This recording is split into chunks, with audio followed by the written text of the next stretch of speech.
కరెక్ట్గా చేస్తే కూడా మీరు ఇంకా సింగరేణి పైన ఆ కథనాలు రాస్త్రి, దాని మీద లేఖ రాస్త్రి, దీని మీద జనానికి తప్పుడు సమాచారం ఇస్తూ ఉంటారు. ఎవరికి నష్టం చేస్తున్నారు మీరు? సింగరేణికి తెలంగాణ ప్రజలకు నష్టం చేస్తున్నారు సంగతి మర్చిపోతూ ఉన్నారు. వ్యక్తిగతంగా మన స్కోర్ ఏమైనా సెటిల్ చేసుకోవాలంటే ఎస్, డిప్యూటీ చీఫ్ మినిస్టర్గా నేను, ఓ పత్రికా అధిపతిగా రాధాకృష్ణ గారు మనం వ్యక్తిగతంగా స్కోర్ సెటిల్ చేసుకున్నాం. కానీ రాష్ట్ర ప్రజల ఆస్తులపైన ప్రజలకు రావాల్సినటువంటి మీద తప్పుడు ప్రచారం చేయటం కరెక్ట్ కాదు కదా. అట్లాగే ఇంకో విషయం ఏంటి, మేము లేఖ రాస్తాం, దీనిపైన ఎమ్మటే ఎంక్వైరీ చేయాల్సిందే.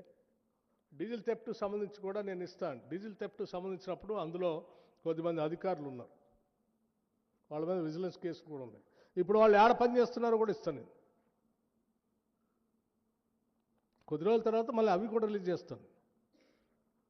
సరే, పదే సుజన్ రెడ్డి ముఖ్యమంత్రి బామ్మర్ది మొత్తం సింగరేణి అంతా ఆయన దోచుకుంటుండో, బట్టి విక్రమార్క వచ్చి సైట్ కండిషన్ పెట్టి దాన్ని అడ్ చేసి ఇది చేసినట్టు అన్నీ చెప్పాను నేను అడుగుతా ఉన్నాను. హరీష్ రావు గారు, మీరు 10 సంవత్సరాలు మంత్రిగా చేశారు, మీరంటే గౌరవం కూడా. సరే, మీరు లేఖ రాసినందుకే వారు కూడా వచ్చారు, ఇవన్నీ ఎగ్జామిన్ చేస్తుంటే ఇవన్నీ బయటకు వస్తూ ఉన్నాయి, చాలా సంతోషం. మీకు ఏం కావాలా? ఏం కావాలి మీకు? వీటి మీద ఎంక్వైరీ కావాలా? రైట్, మీరు వారికి వీరికి ఎందుకు రాస్తారు? నాకు రాయండి, నేను అందుబాటులో ఉన్నా కదా. నాకు రాయండి, మీకేం కావాలో.